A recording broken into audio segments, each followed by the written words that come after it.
I can speak. Can you hear me?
He's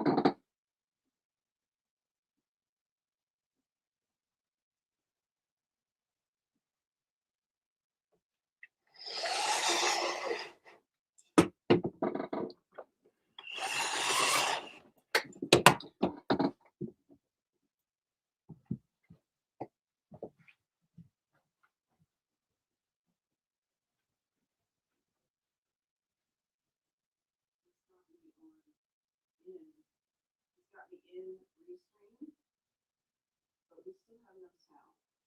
And the audience doesn't have sound. He's talking right now, but I can't hear him. And the audience in the chat is saying they have no sound. My microphones are on. But he wants me to talk in a half an hour. Huh? He wants me to talk in a half an hour. What was that? He wants me to talk in the next half hour. Okay. All right. But he hasn't fixed the sound. So Yeah, well, we'll see what happens.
Hi, everyone. Can anyone in the chat let me know if they can hear me?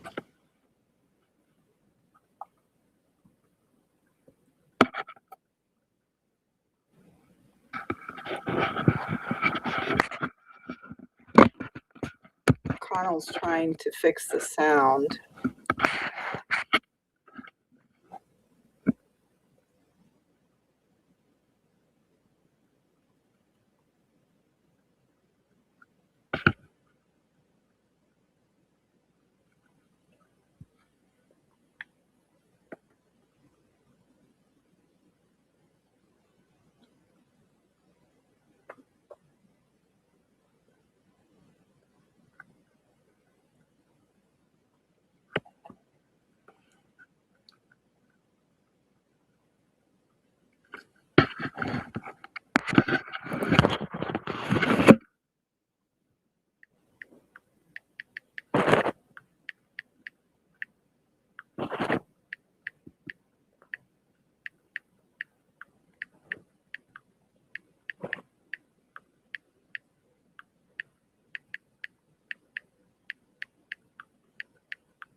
Yeah.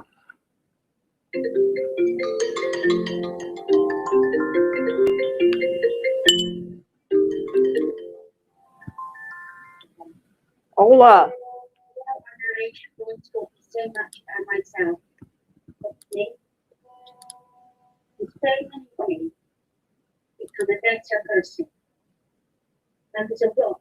He was a geologist. Found a lot of my eggs. And whenever I needed him, he was there to help. I've always had a lot of energy and exercise to manage my stress. To stay calm. And Rory became an incredible athlete in his early years, understood me so well.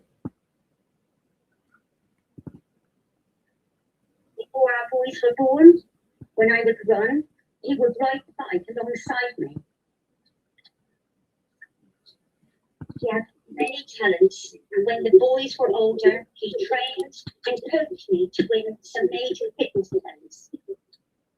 He was able to go into boardrooms and speak to sponsors for these events and secure sponsorship. Everyone was so impressed with him.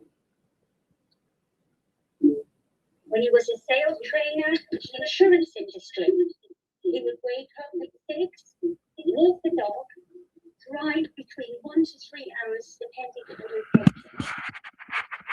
One day in the office and then drive back, in for work, and take me through some of those grueling workouts. He always put me and his family first. He was a highly competitive man, and if there was ever a competition at work, he would come home and tell us what he'd won and how he'd won it.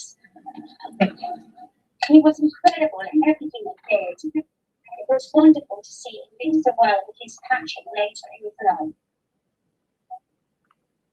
Rory had a power to bring people together. And I know he's observing us now with the deepest feeling of love and joy to see so many people here celebrating his welfare life. We will always remember the long walks and long car journeys together. We would talk the whole journey to Scotland and back. And in 37 years, we've rarely spent a moment apart. There will never be another Rory Duff.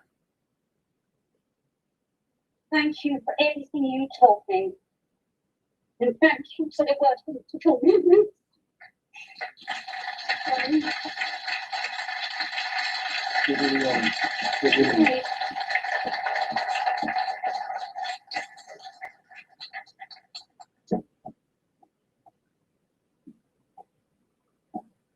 Ollie, and Eugene.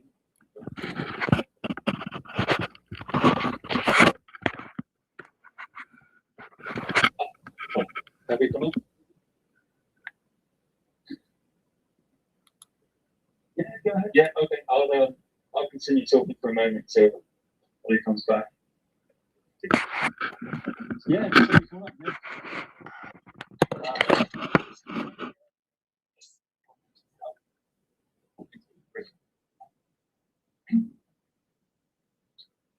Well, I met Rory at school. John, and it's keepers. Yeah, so I met Rory at school. So it's almost kissing it. Yeah. Okay, I said that. I met Rory at school, so slightly different aspect of all of it. We just were so inebriated that we can't remember it. But I do recall the time the Christian band was in Ashton, and it was called the Man of Martin. Yes, Mega Martin. And somehow we were getting in there very young. And Rory actually, we didn't really appreciate it at the time. But even at that age, he was guiding us slightly taller, stronger, and probably could have got it without a problem. Got in first and was sneaking the shadow, trying too much. And he was driving a Renault Citroen 4. And we were driving back on one day. And he dropped me off at Dorking. We go back. You know, that's amazing. And well, sorry, we'll go a minute. He dropped something next door. We dropped something while we were in the car. We came up to the bend, we actually door the room. And so Rory, you dropped the ice was. It's a slip on. And he just leaned forward to pick it off the bottom of the car while still driving on this road. We left the road, we were driving in the car. And then I was just concentrating on keeping my butt touched. And he sat up and said, "Oh, it's okay." And just carried on. And we left our skid marks on the roadside on the car. End of the story. You know, that was what an aspect of Rory's life that was just so absorbing. Many years later, he returned from South Africa, and I met an amazing woman, and we decided to get married. So unlike the way Hollywood takes it, you can't just go get married. You have to unless you're in Scotland. So you have to book it. It takes 2 weeks. So we booked this place, and Roy turned up, and with Judy, and Judy became my wife's maiden bridesmaid, and Roy was my best man. And the lady was the bride dressed in black. She was and we saw that through, and that was just so special. A few years later, or a couple of years later, it was Jackie's time. Yeah. And we went down to Oakhampton and had this witnessed this amazing wedding. And afterwards, we stayed. And that is an aspect of Rory and the McQuiston family where the house was always open. And our first honeymoon was with the McQuistons. So, uninvited, we turned up and enjoyed ourselves. So I didn't know I was standing up on here, and I would love to tell so many more stories. But unfortunately, they knocked out the back of my head, and I can't find them. So Rory was a dearly beloved friend, and when I heard his passing, I was so shocked. I literally, I just was absolutely staggered. And extraordinarily, coming down here and hearing stories of Rory and meeting his family and meeting all his friends, I was sitting back there and I said, well, I've actually lost 5 friends in the last 3 months. and I've lost one subsequent to Roy's policy. And look, hearing it, I'm like, right, I think, well, when that day comes, it's okay. It's okay. I think that's what I'm getting out of this. So, yes, Rory.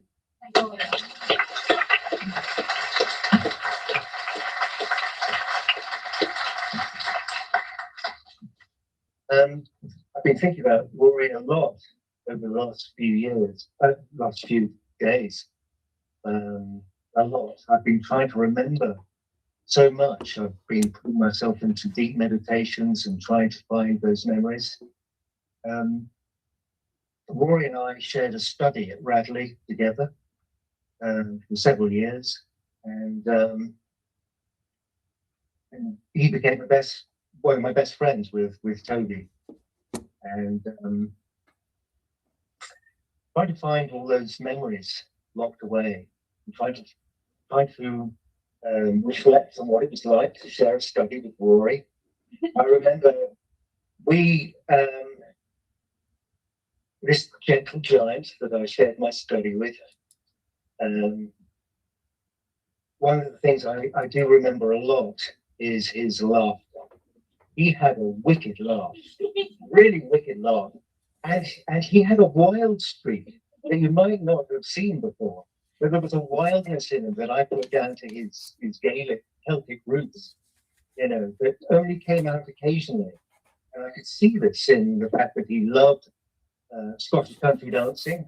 Of course, at school, a little boys' school, the opportunity to dance with girls was not often. And when Scottish country dancing was put on the menu, we could dance there. And I just see him whirling around, absolutely, just dancing. But there was another thing that happened many times in our study.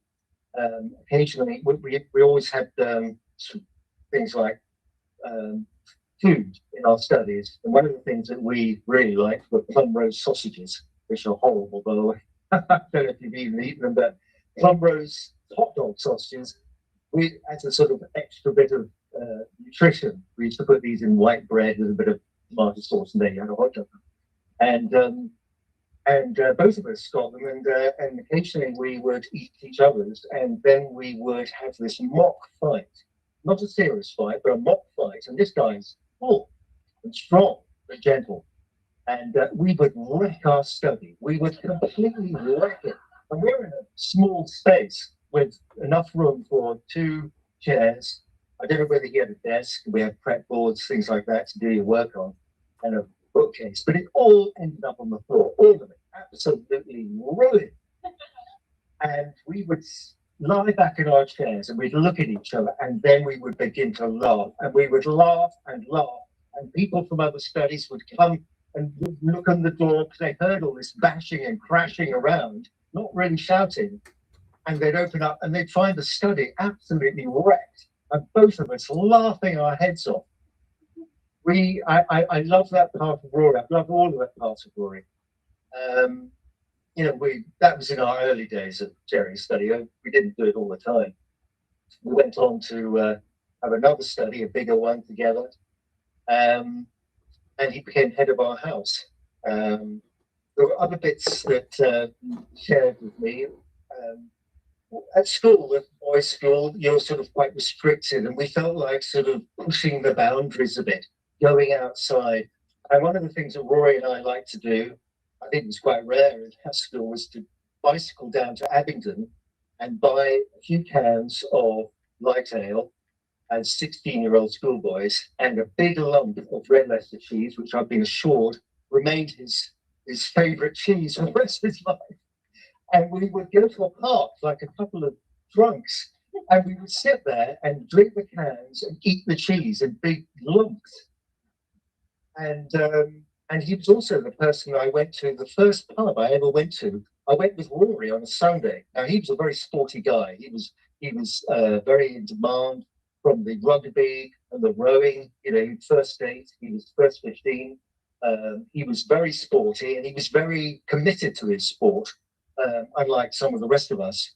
And so on this Sunday, we went off bicycling together. We wanted to explore the area. I think we bicycled down to a place called Cullen.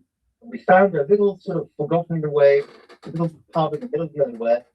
And we went in, and luckily in those days people didn't seem to turf you out of pubs if you looked 16, and we looked young. And I remember we bought our first pints, first time I've ever been in a pub, and we played bar billiards all afternoon. I don't know how many pints we had. We didn't have very many. We weren't that. But those little forays into sort of pushing the boundaries of the boys' school.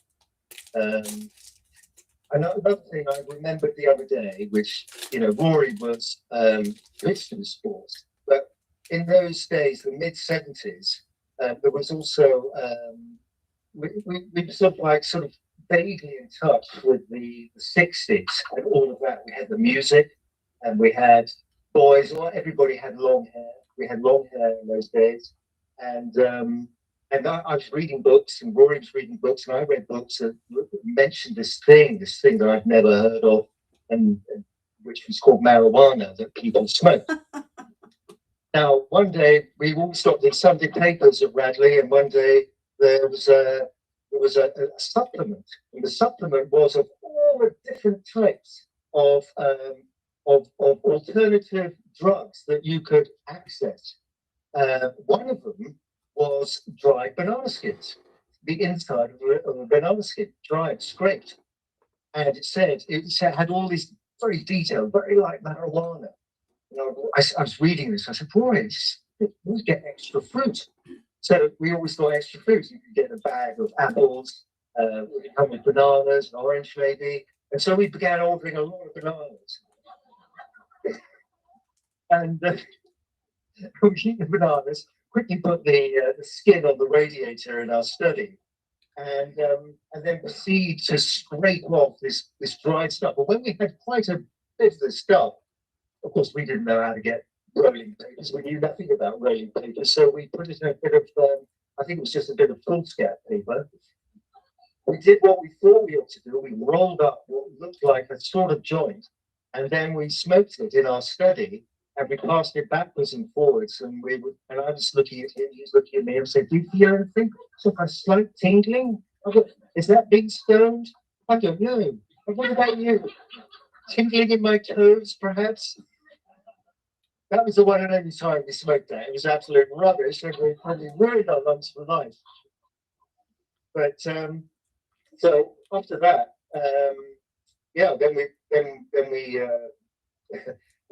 then Rory became head of our house. Toby and I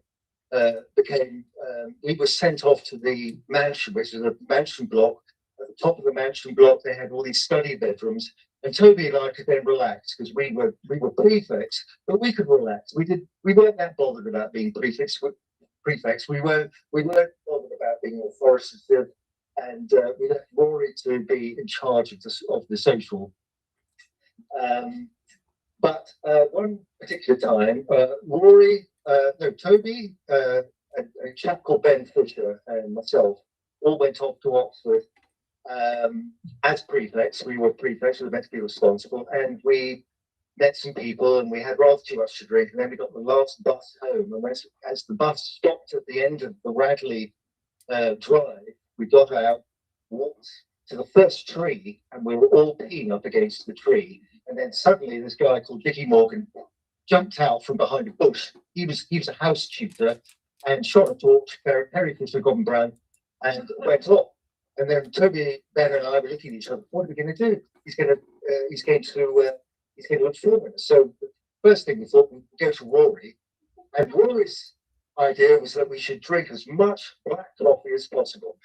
So that when we met the house tutor, we would be sober. Of course, everybody knows that drinking black coffee doesn't make you sober at all. It just makes you sick. So we proceeded to eat loads and loads of black coffee, drink loads of coffee, but Rory, I don't know, it was just the sort of nature of guy. He was totally non-judgmental about what we were up to, and we were naughty prefects. But Rory had a sense of responsibility, I think, which I noticed as I went through my life, and in the last few years. I noticed this sense of responsibility to those around him. Certainly came out across in his rowing prowess. He was the stroke of the first aid. Now, to be the stroke, you need to keep the beat. It's like a drummer in a band, and you need to. It's extraordinarily responsible position to be in, and he was really committed to his sport, as people have said, and so he wasn't going to, the rest of us all got up to lots of shenanigans, but Rory was very responsible. But he remained our friend, and I think the first after we left school, Rory, Toby, myself, and Ben all went on holiday together, and Ben's tiny little Fiat 127, Rory, enormous. And Toby, you remember that a little bit, don't you? So very much so. Yeah, we went off to Cornwall and we were just carousing around there, going off to all these campsites and having a good time together. And then, then our lives sort of took different turns. I mean, I often occasionally come to Ashford, and Rory would come down to where I lived in Kent with my brother, a place called Cranbrook, Bennington, near Cranbrook. And he came down on his 175 motorcycle, and Tony was on the back. And then I said, I met them at a pub, which I walked to from our house, about a mile away. And they said, oh, we're going to go to Charlie Pilcher's house, but we've only got one bike. So, of course, we had to go 3 up on the bike. One person without a helmet. I can't remember who that was. Do you remember that? Yeah, we were just riding. I don't know, I saw this other side of Rory, and Rory came down a few other times. And one of the times, though, this was like to me, Rory was a gentleman. He was a gentleman, he was a giant, he was strong, he was completely without ego. I mean, when I've been to his meditations, as all of you have seen, this man is just so humble and so without ego. And he was like that then as well. And once he came down and he was in this pub with me. He just played rugby and he drove all the way down in his little 2CV he had. And there was somebody in that pub who's a complete thug. And Rory had been sitting on the floor with his legs out, and this thug's girlfriend had kept having to step over Rory's legs. But Rory had nowhere else to sit. All the chairs were taken. And when we came to leave, that thug attacked Rory and a volley of punches. But Rory just laughed as he just fended them off. And we got into the car and drove off as if nothing had happened. So, I mean, I just remember these I know I haven't told you lots of stuff that Rory did at Radley. I'd love to be able to be full of stories, but like Toby, my mind can't remember all these things. It just remembers these little smackerings, these little things like the Tommy Cooper. He loved Tommy Cooper. And that laugh, I don't know whether It's snow, right? he did that just like that. He was always doing that, just like that. And then laughing and doing Tommy Cooper's laugh. I don't know if anybody knows Tommy Cooper, but old English comedian. And he loved that, just like that. Yeah. Yeah. So anyway, I feel very privileged to have had a friend like Rory. He was always there. He was always there, and although our lives sort of interwove, and I went away and he went away, yeah, I deeply miss him, and as no doubt all of you do. And so, yeah, thank you, Rory, for everything you gave me.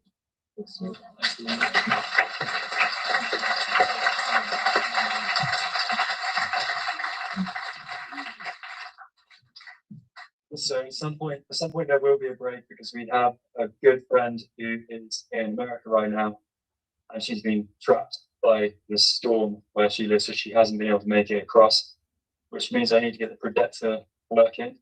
Do we have a cable all sorted?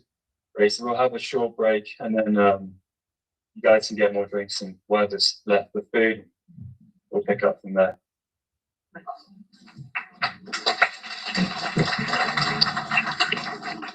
So we got another hour. Okay, we can get that sorted.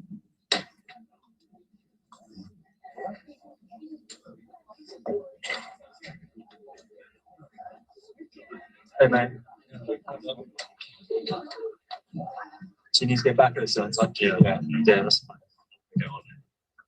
Really nice. Most of the done. Right? He asked me, I was like, I'm not surprised.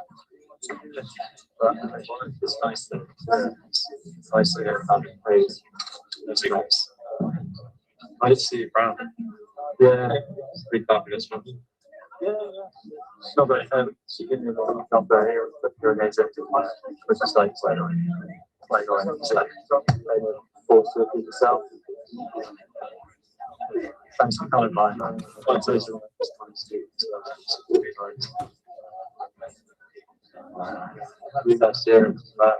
Yeah, there's things I wanted to say more, but I forgot. Yeah. Sometimes it can be really cold, just like breathing off some like breathing. I was hoping, yeah.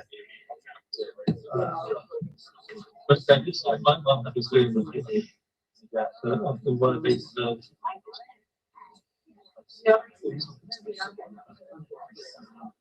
We're talking a little bit back to the so that we can get we will just I think but can we get black screen so that we can see it's down. Well, we can change that. Move to the edge. On a chair. Move to the spot.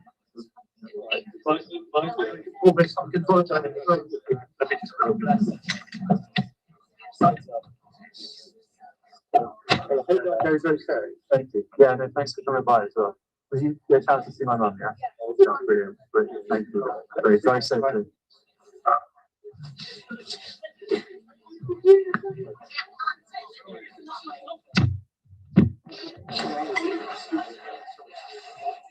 Oh, thanks for helping us.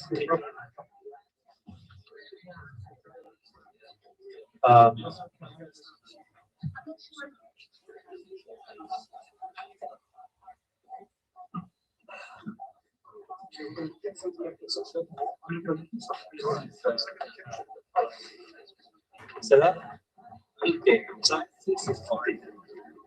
Saying yeah, yes, nice to that. Yeah.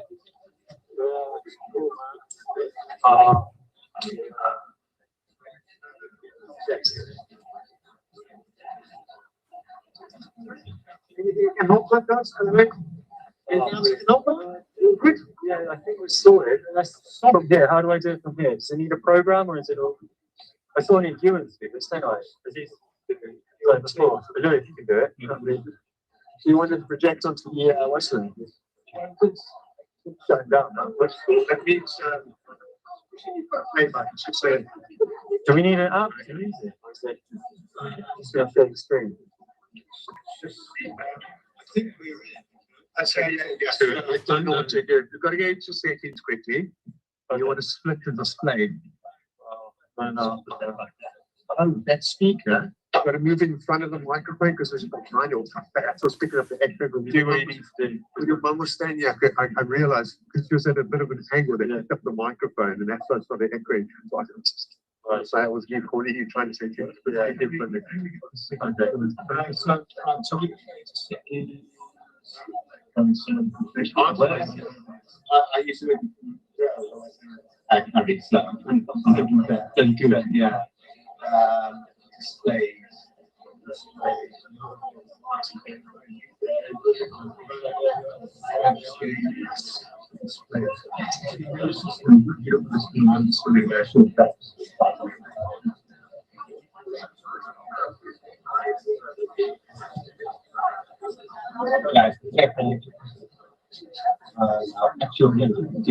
So is it going to share the screen? Is that the plan? Yeah.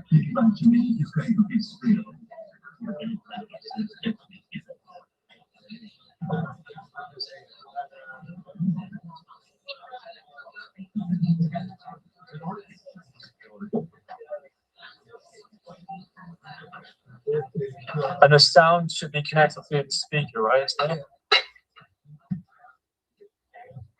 And can we, yeah, oh, sorry, guys.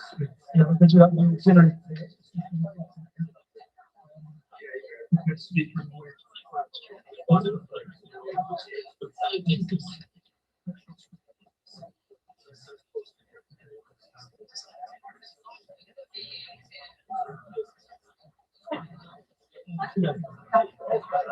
This, yeah, but I try and put some more.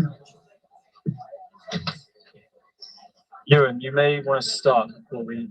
I don't know how time's going to work because Melanie might have to do it at the end because this. So. Try. I know, but I don't know how to do any of it. It's all well over my head to do. Are you talking about that? Yes. I wanted to talk through it here. Okay. I'm not sure how. Yeah, there's just a lot of stuff. You got that. But I don't know how to do any of this. I'm not even comes to real or to be anything. So let's Oh, picture on there. Okay. Thank you. So is this going to screen share? Yeah. Yeah. Okay.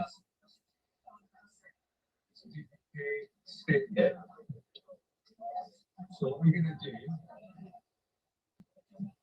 So what I want to share is on this though. That's the.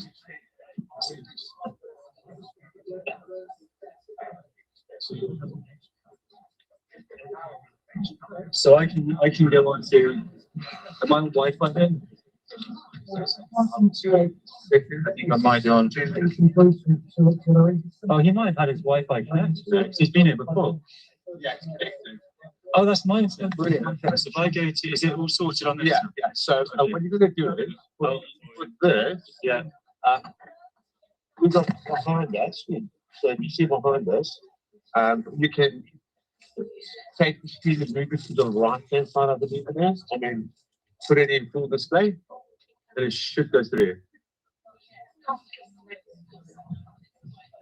So this should be on here. This used to be The other way the microphone. Yeah. The microphone is going to be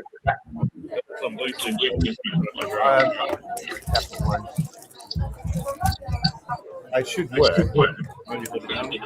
No, let's switch it off. That's like mute, up, down, be lower.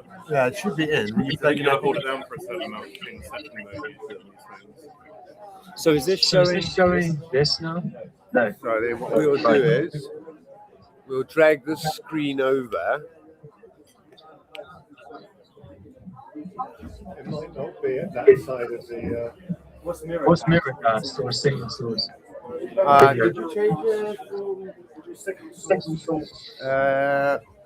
even if you can't, is this sound connected to this? Okay, I feel like you gotta hold it down to change the setting. Usually Let me try to- 3 buttons, right? I know. I do it, turns it off.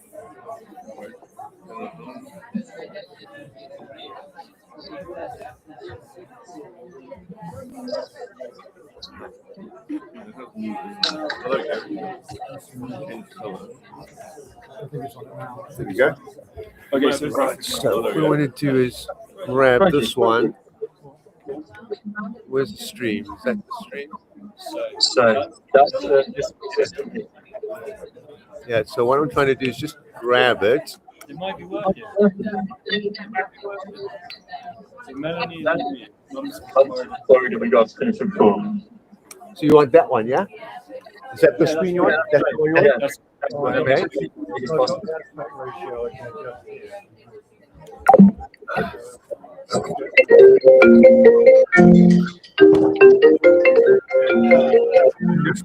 Yeah, it's not the resolution. That's coming from It's not coming up now. How do I get That's off now. No, it's not. It's on. Oh, I had it. There's all green lights. If you're not ready to go, we can delay it for a bit as well. Why don't we just connect the Bluetooth straight to the computer? I should pick it up. Join to this. It's like as you can imagine, a total nightmare for it to come out like this. But everyone's having a good time. It's coming through. But yeah. It's coming through his phone. So through all this, I think you need the other end of that in the back. Yeah. I think that's a bit hard. And then I think you're going to be good. Yeah, that's it. Okay. Give me. So as long as you're on the screen, I think it's connected with the speakers, but not the. Okay. Are you on the screen at the moment? Yeah, I see it. Yeah. So. Okay. So it says we've got you on the laptop. Probably we've lost the screen. Oh, it's because you've got to be careful of your source. Yeah. If you speak now. Maybe I'll touch something. This is not picking up the sound of that. Thank goodness it's here. Okay, so we're I'm trying. Do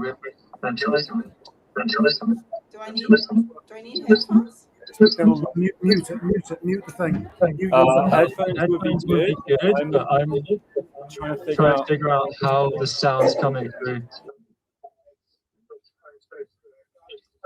Okay, so I have the phones at hand, so I'm trying to figure out. I have headphones, but they don't stay on. No, but she's talking on the other end. On the, yeah.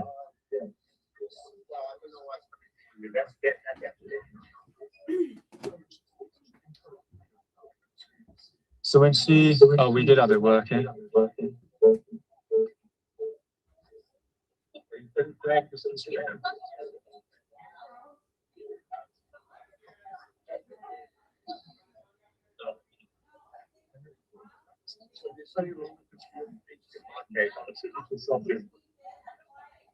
Okay.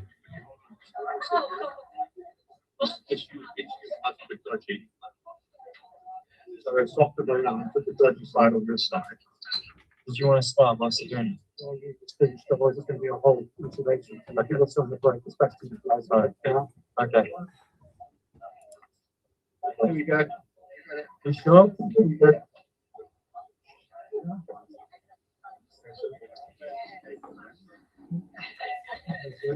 So, Melanie, I'm just getting them to sort it out because.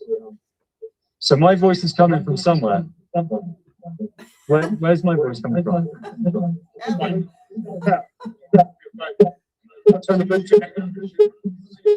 But let me hang up, Melanie. This might work. Sorry. Okay.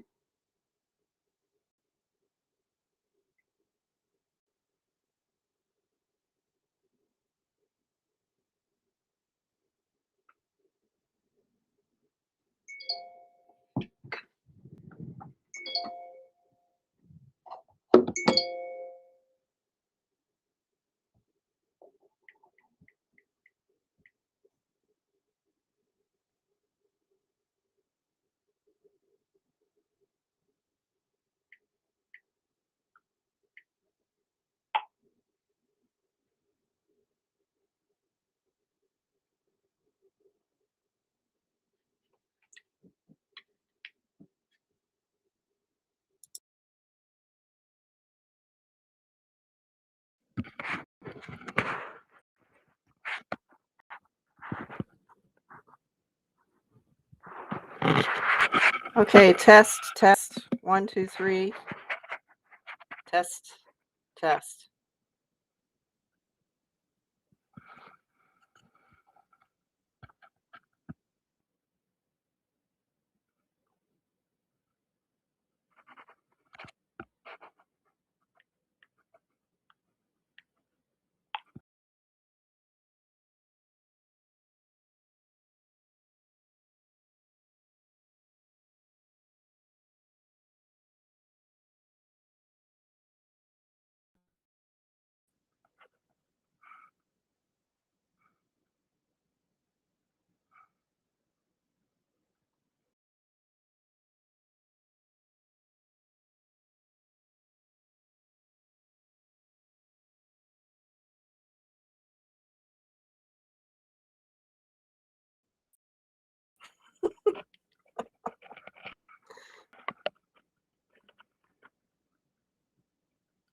Oh, okay. All right. Well, hi, everybody. I'll just go ahead.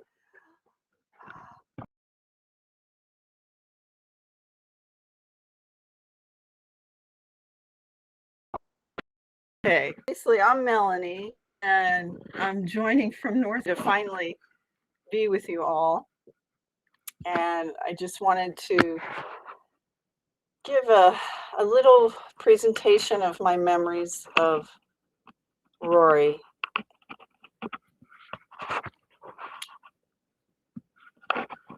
In Carl Jung's semi-autobiographical book called Memories, Dreams, and Reflections, he recounts the journey of his inner psychological and spiritual development. Since Rory thought so highly of Jung, I will celebrate Rory's life through my personal framework of memories, dreams, and reflections. Yay, loud and clear. Thank you, everyone. Jung viewed memories as portals to the psyche and the unconscious. Symbolically, Rory was our collective portal to other realities, much in the same way that his favorite television series, Stargate, depicted. For me, before each adventure with Rory began, the questions I often thought to myself were, which matter frequency world would we visit? What level of consciousness would we reach? Which ancient civilization would be remembered? What prophecies and texts would be revealed? And what elementals would assist us? Symbolically, on 3 occasions, years apart, I encountered Rory's spirit before we physically met here on Earth. The first time I met Rory in November 1976 at the Treasures of Tutankhamun exhibit at the National Gallery of Art in Washington, D.C. Well, not at the exhibit itself, but at the Smithsonian bookstore. Rory's spirit emerged from the Egyptian books that spiritually shaped my childhood identity. One was called The Temple in Man, Sacred Architecture and the Perfect Man by Renee Schwaller de Lubitz, and the other was called Egyptian Language, Easy Lessons in Egyptian Hieroglyphics by E. Wallace Budge. In 1987, for the second time, I met Rory during an astrology and past lives reading. During this reading, my astrologer confirmed that our past life had been in Egypt, at least one of them, that is. In 2010, I met Rory's spirit for the third time. I had a dream that I was participating in a colorful, joyous parade, festival, and celebration. In the procession, I was seated behind a man who sat very high off the ground in a sedan chair, who I did not know in real life. I felt tremendous admiration and respect for this person who was being honored. I realized that I had been collaborating with him throughout his career and that he was some type of artist, scientist, and writer. Although we were dressed in modern clothing and surrounded by buildings. Melanie? Yes? Could you please repeat yourself back for about 30 seconds because You just introduced a dream. Because we just lost connection with the battery on here. Oh, okay. It's okay. I've got it fixed and working again. Okay. Martin Luther King pint. Just repeat from there. Okay, yeah. In 2010, I met Rory's spirit for a third time. I had a dream that I was participating in a colorful, joyous parade, festival, and celebration. In the procession, I was seated behind a man who sat very high off the ground in a sedan chair, who I did not know in real life. I felt tremendous admiration and respect for this person who was being honored. I realized that I had been collaborating with him throughout his career and that he was some type of artist, scientist, and writer. Although we were dressed in modern clothing and surrounded by modern buildings, the scene had a distinct ancient Egyptian feel about it. I would not realize until 2021 that these three events were somehow karmically connected to Rory.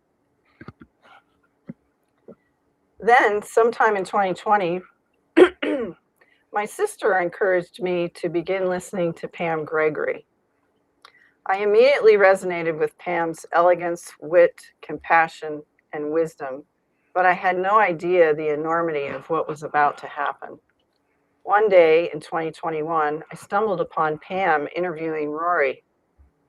What words can possibly describe my deep appreciation for the timing of that gateway so I could connect with Rory once again?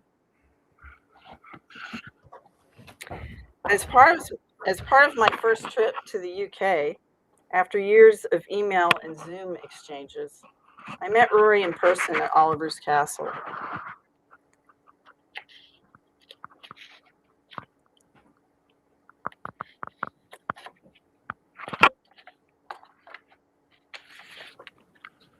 I was pleasantly shocked at his warmth and openness, cloaked in gentlemanly reserve, when he reached out and gave me the biggest hug.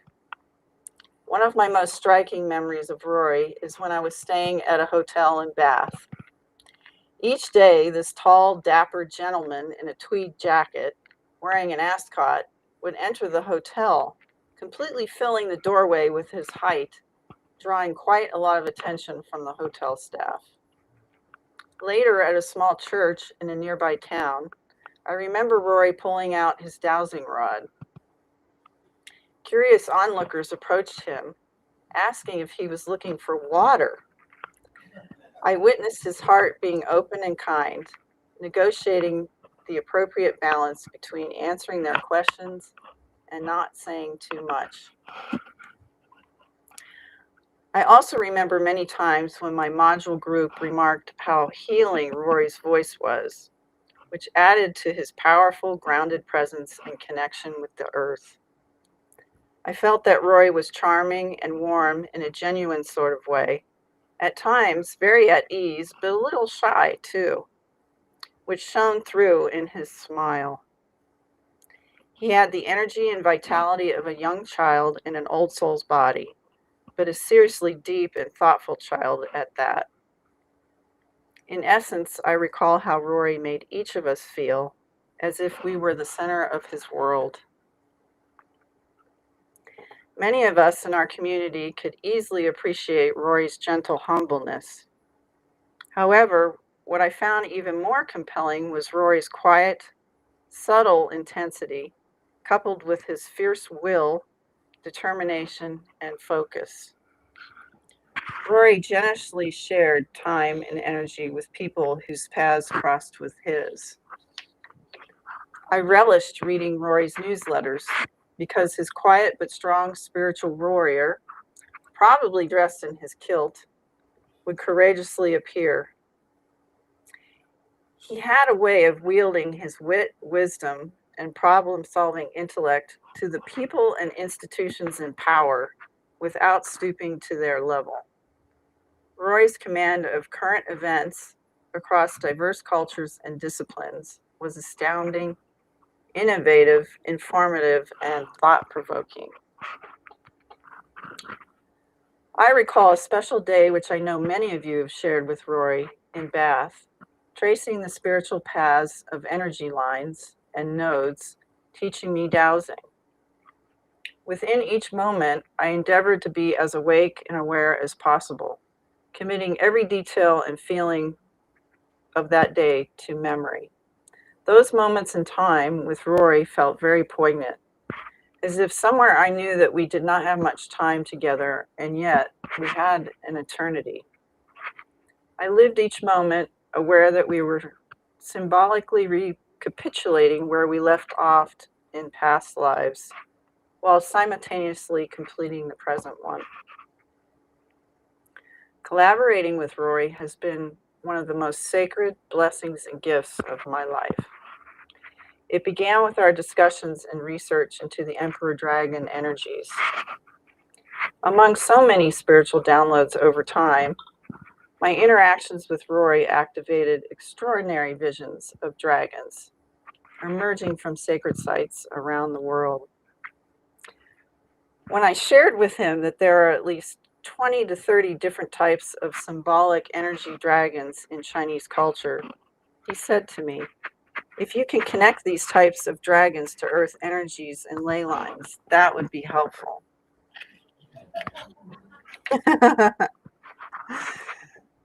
Subsequently, our discussions moved to ancient Chinese alchemy and Carl Jung's book, The Secret of the Golden Flower. Roy felt that this book was a significant key to deepen our experiences and insights during individual and group meditation. At times, even as an academic myself, I had difficulty keeping pace with Rory's passions and discoveries. I specifically remember when I mentioned my newest academic adventure to Rory regarding comparative work between Chinese and Egyptian philosophy. He was extremely supportive. I remember laughing so hard when I sent him a very esoteric article on WhatsApp about Egypt, and Rory texted back in real time, "Crikey, I was just reading that same article."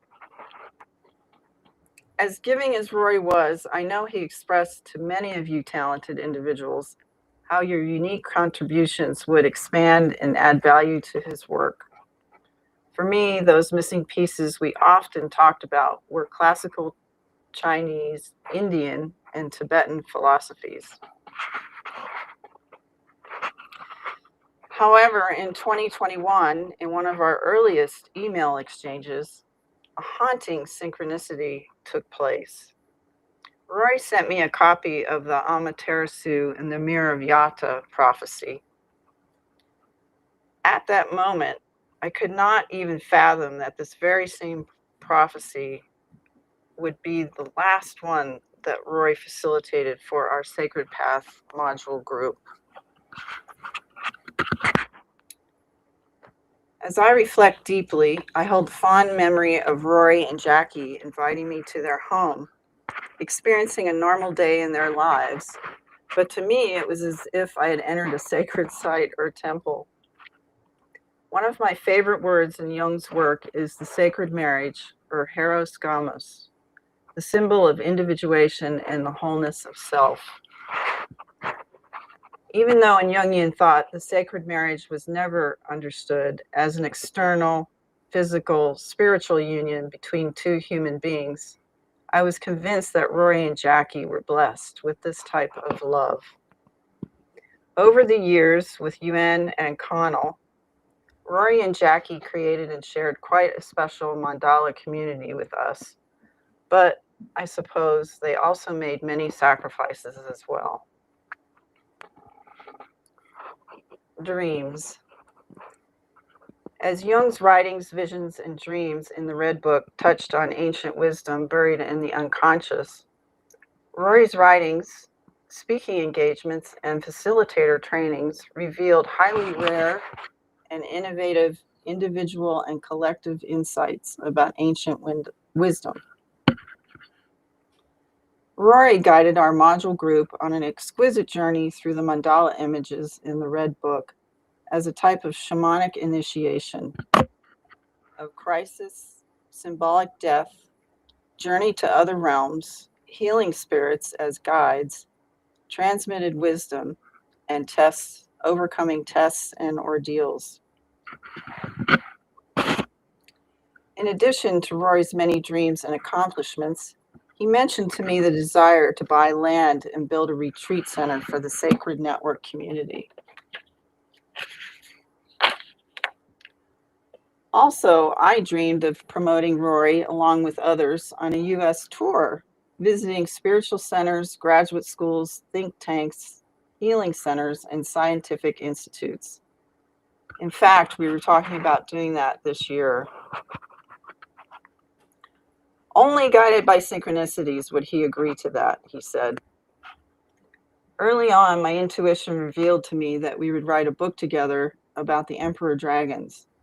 When I shared this with him, he said yes, but not until I finished my series of Grail books, Grail Sound and Grail Ground, which I recall that he wanted to rename Grail Earth.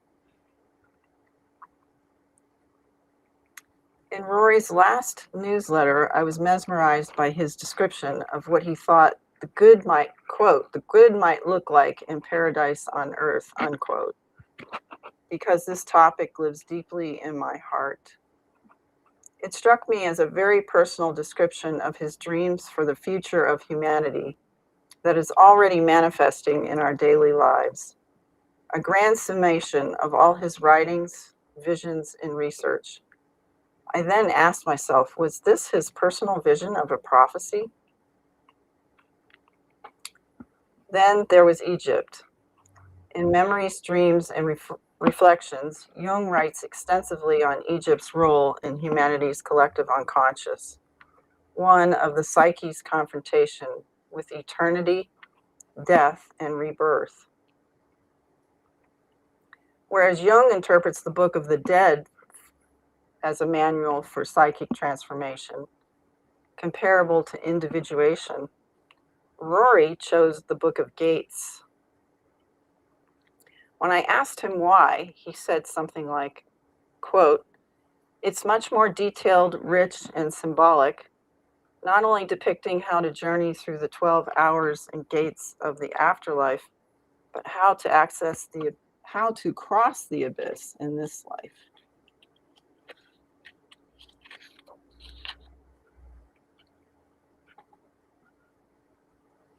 In January 2025, my lifelong dream of traveling to Egypt's sacred sites became a reality.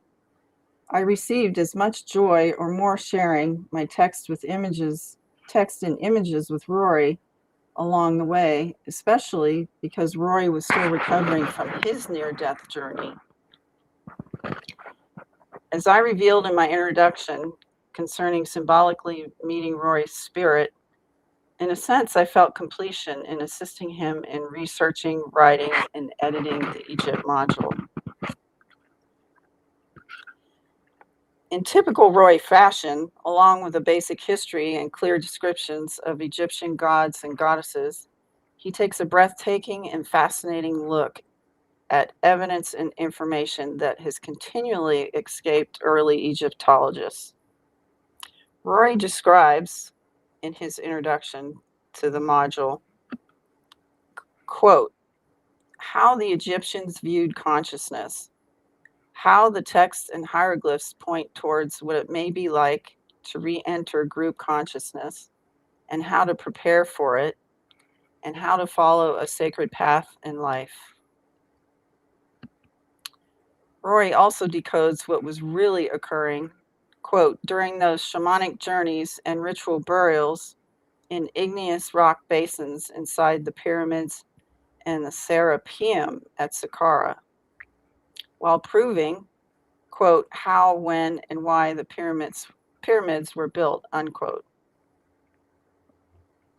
Also, in that introduction, Rory includes information about what he called in his last newsletter, the most profound book I have ever read, a prophecy from the god Thoth's perspective, titled The Perfect Discourse of Hermes Trismegistus by Asclepius.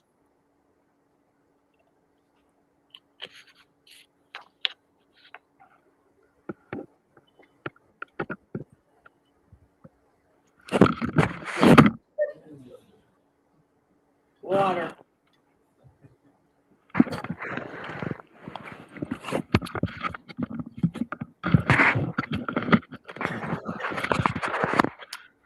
Reflecting back on Rory in his life, I remembered his connection with the kingfisher bird. I see the bird itself as a symbol of Rory and his work, especially in his writings regarding his descriptions, classifications, and functions of Earth energies, and his prolific journeys and long hours of walking miles and miles of ley lines with some of you.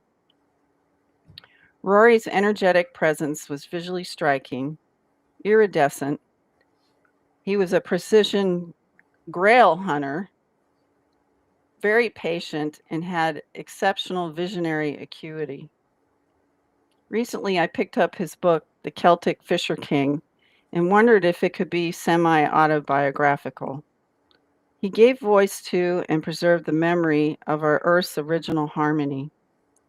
Not only that, he carved a path for the Earth and humanity's harmonic restoration. Like a true bodhisattva who does not avoid suffering, Rory sacrificed himself in excruciating ways we now know through Connell's No Holds Barred February 2026 newsletter. Before this, we heard stories of smashed toys in his childhood, painful boarding school memories, and confronting fear, darkness, and death during his years as a minor. In 2024, the last time I saw Rory in person with Jackie, we were on a train going home from one of his London seminars. I was overflowing with gratitude from spending so many lovely days with them. Yet, at the same time, I could not understand why I got this inexplicable wave of never again and finality.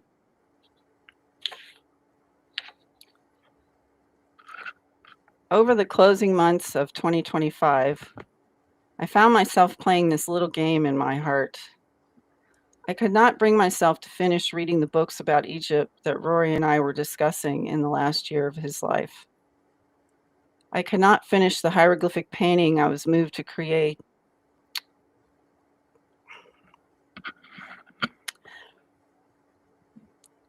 The night before he passed away.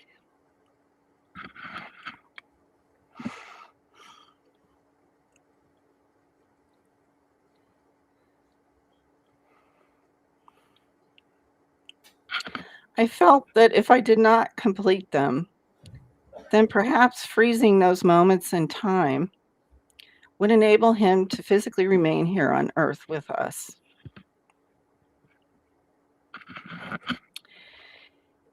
In closing, as we celebrate Rory's incredible life, I envision him as the shaman who acted as a healer and intermediary between our human and spirit worlds. The pharaoh who modeled enlightened leadership with empathy and compassion for his community. The hermeticist who combined wisdom, alchemy, and ritual practices focused on uniting our human souls with the divine. As the Gnostic who emphasized that access to divine source requires no human mediators. As a sacred scientist, he understood the natural balance and harmony between the cosmos. As an ordinary human being, Roy was us and we were him. Now I feel his loving presence throughout my days.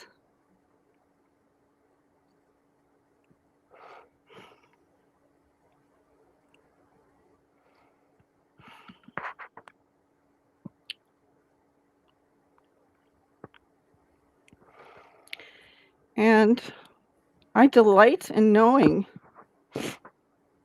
that he wasted no time visiting many of us in spirit so soon after he passed. By preserving his presence and legacy, the new Sacred Network website and the new Sacred Diary app will breathe valuable life into our community and our individual work and passions as well.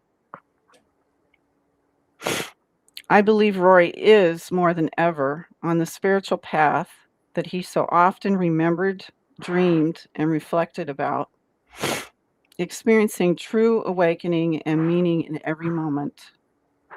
Rory is transforming, evolving, and ascending over time, experiencing love and eternity in another frequency realm, but continually with us. Thank you. Thank you, Melanie. Thank you.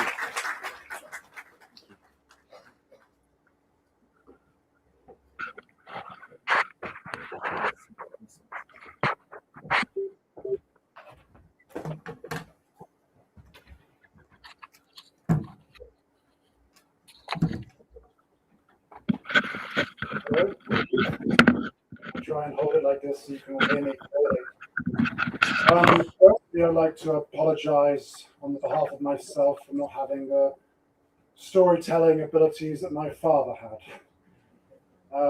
He could captivate absolutely anyone, or anything with his stories. It didn't matter who you were or what point you were in your life, he could make time stand still. He had a certain ability with dealing with time, especially with myself, where he'd always have time for me, no matter what the occasion was. The more I learned about my father, the more I learned how selfless he was and how diligent his work ethic was as well. And I stand up here and I see a sea of people who have nothing but love for my father and all the lives he's touched. And it fills me with nothing but complete, pure joy in knowing he could touch so many people so deeply across the world. It makes me incredibly proud to be his son. And I'd like to take the time here to tell you a bit about my father from what I know from him, because he was the person who knew me best and possibly will always know me best. And my experiences with him are somewhat different to others, and I would like to share them with you. Now, he was always someone who had something up his sleeve. He was always full of surprises. May that be with my mother on their honeymoon in France, when she discovered at a restaurant that he could speak French. My mum was completely profound, thinking to herself, who did I marry? My father had a habit of surprising people in the best of ways. I have a very fond memory before we moved to Chippenham, and my father got a job in Bupa. I could never quite work out how he managed to get this job. And I say this because he had a broken leg. He was chasing after my dog Louie and slipped on what he said was mushrooms. And unfortunately broke his leg, but went on the train to an interview, and he needed this job incredibly badly. In fact, so badly he had to get the job. And he told me the secret was how he managed to do it, which was he hypnotized the interviewer. Well, my father was surprised and myself when I thought I knew him best. I was like, he'd say something that came out of the woodwork I would never be able to understand. And the more I got to know him, the more I understood him. Whether that was hypnotizing Crystal Palace players to make football better, whether that was becoming a windsurfing champion and around the world, and taking my mum on free holidays. And it didn't seem to matter where you were with my father. He had a presence which was larger than life. If you had a problem and he was in your corner, you didn't feel fear. It was not possible when he was on your side. He took over and looked after you. He had time for everyone. He fought many injustices for many people. I don't know where he found the time for half of these things. Whether that's simple things like taking people to court in different countries just with a letter over something with an Airbnb tap and winning, or helping me sue my university. He had time for me or everyone who needed help. But the most we bonded together was with competition and adventures. These could be the most basic of things from a board game, where I knew it was either my dad or me who was going to win. There was no worry about anyone else. He was my biggest threat always, and the biggest shoes I had to fill. Even up to the day he died, he was always someone I strived even to come close to, because I know if I am able to be even just half the man he is, I can live my life proudly. Now, the stories he tells me of his past and the times we bonded together will live on in memory, but they'll feel like they were just yesterday. When he was in Africa as a miner, well, as a geologist in Africa, he told me about how he'd make friends with people who then unfortunately died the next day. Things like these would trouble some men, but my father, he managed to wave everything off so gracefully and understand life so well, even at an earlier age in his life. Now, when it came to his death, I can't imagine anyone being more prepared for the afterlife than my father, with all of his work. Now, be that from his extensive abilities to be one of the greatest dowsers who ever lived, or from his previous multiple professions, whether that be a ski instructor, or a windsurfer, or a salesman, or a Taflin businessman. He had a way of chasing his dreams that I could never really understand as I got older, because it wasn't just ferocity and tenacity where he hunted his dreams down with innate obsession where time stood still. And it was becoming to show me how to live my life, with that you shouldn't just let your dreams be dreams. And he kept searching his entire life, finding so many areas that you can find here. And to the end, he found the calling where he was most found in his abilities and his work, mixing from his geology and learning all about the earth rocks. I remember when I went to university and they had all the different rocks outside of the campus, and he told me each one and all their special properties meticulously. It was profound, his knowledge. It was insightful and in-depthful that I cannot resonate with anyone else but himself. And from that, he told me other stories in South Africa as well.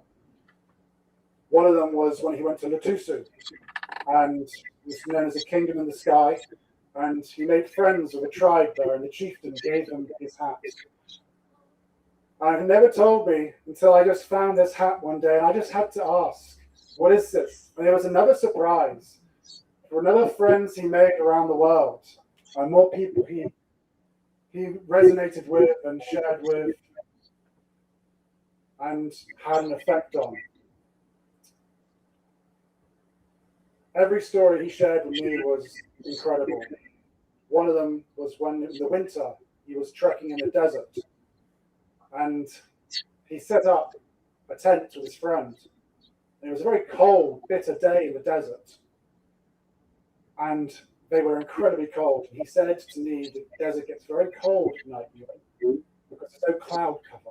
I didn't understand it so much at the time, but he said to me how it was an amazing experience. The next day he woke up to nothing but purple flowers everywhere. And it was a rare instance that it very rarely bloomed, this purple flower of daisy in the desert across the sands, in the Namaqua Desert on the Northern Cape. And he witnessed quite a special event just then that he shared with me that never left me. And not many people get to see.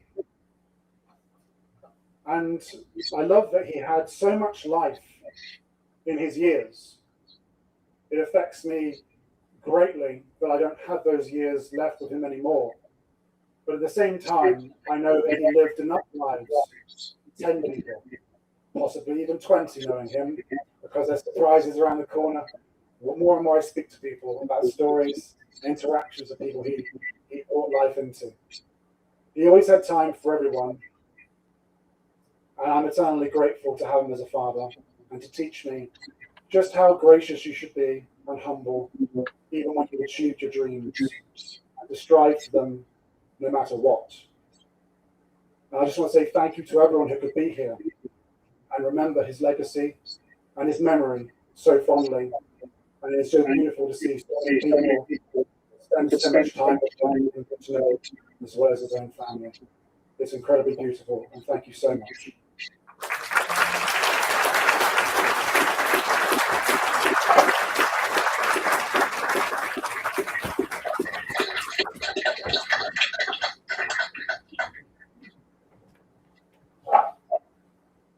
Okay, so it's and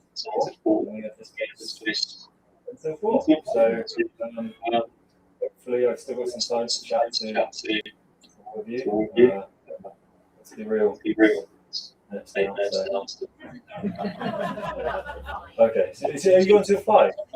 Oh, well then you don't have to go straight away. And hopefully I can come around and speak to everyone. I'll come over to the family first. And thank you all for being here. I'll see you before we go.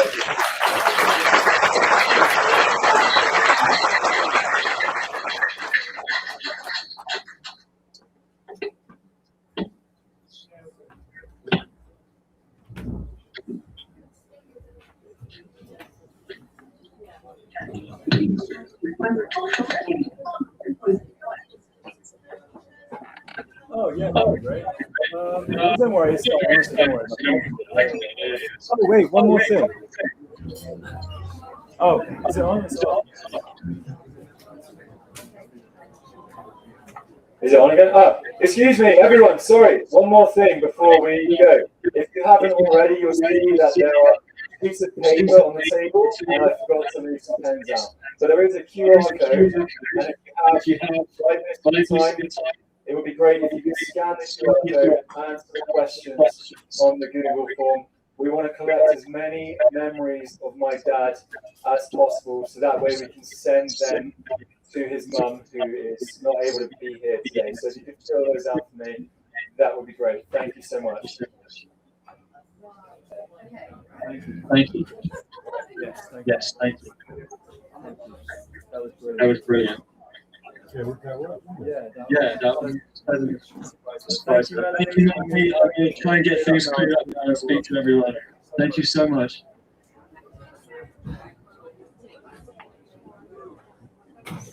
Of course, yeah.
But I realised that was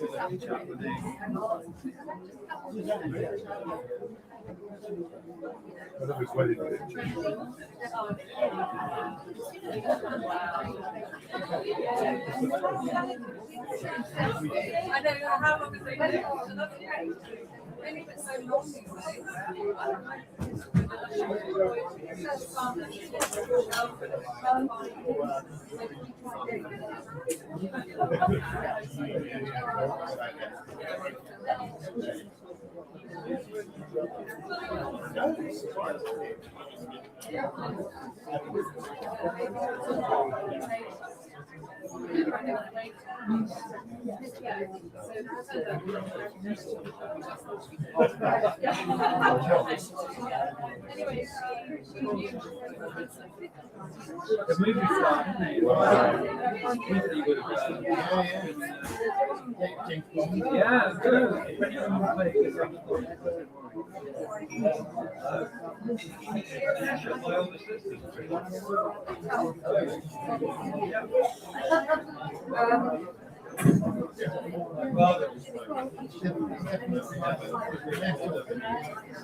Makes you want to live like a more full life. It makes you want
you always remember.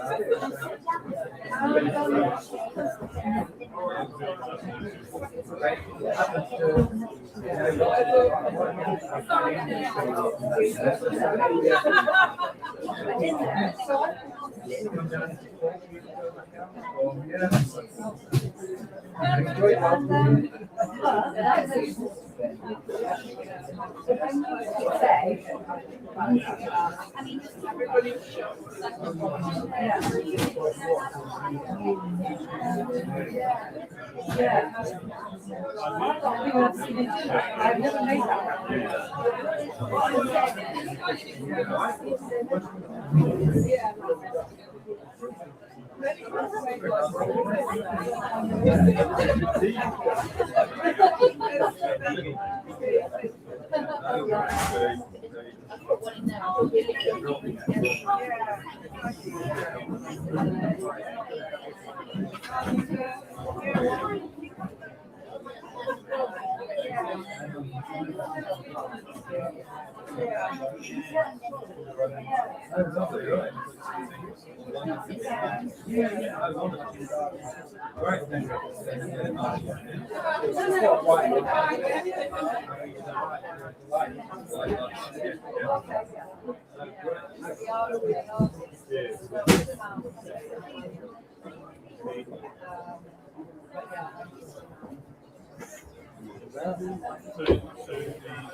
I was thinking of the way here.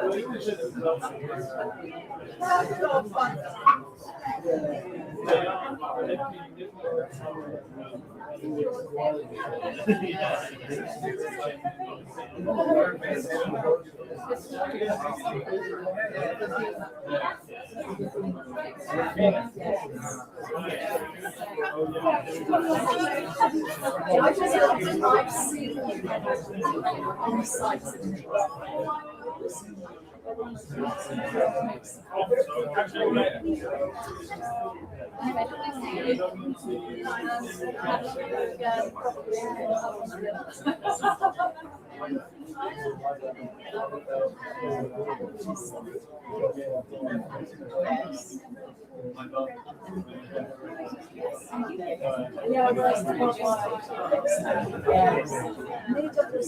Marion Avenue, it's always Marion Avenue. So, yeah, childhood.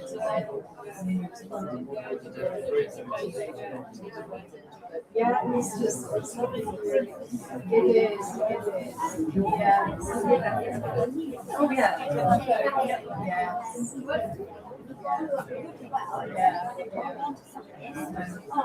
Yeah, just I'm holding me up.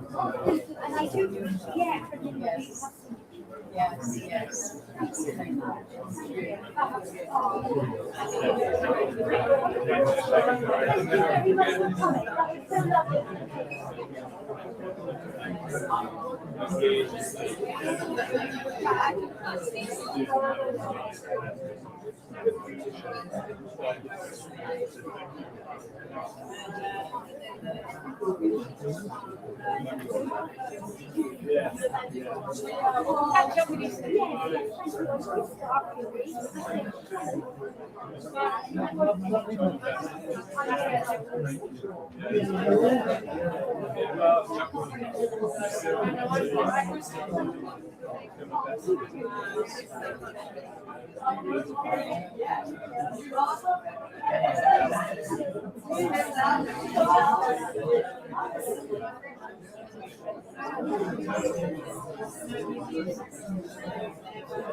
Sorry, somebody now.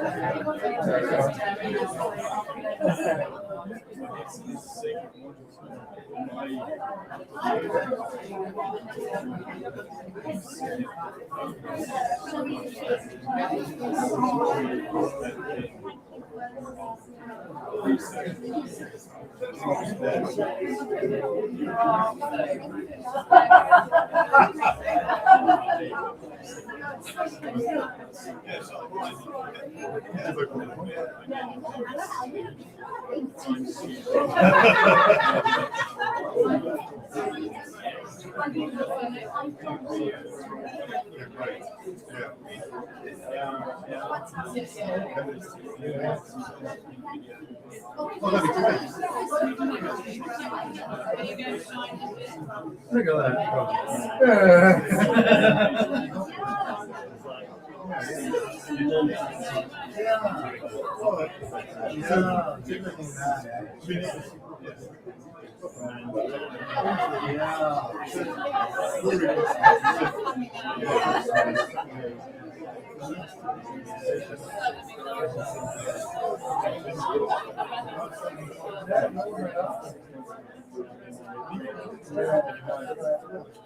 Yeah, when I look at the whole point of the show,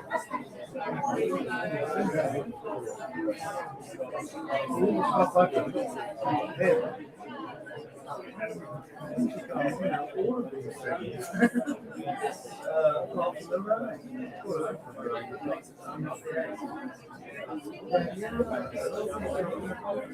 Just comparing lives, really.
One day I was